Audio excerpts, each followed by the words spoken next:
বললেন, তখন কিন্তু বাবাজান কাঁদতেছে যে আমি যে আমার জীবনের শেষে মসজিদের উরুসটা করে যেতে পারবো না।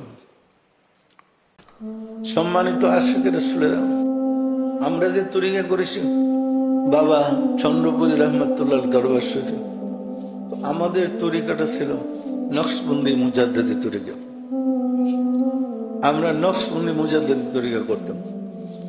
মুর্শিদ ইন্তেকাল করার পূর্বে শেষ উরুসে 83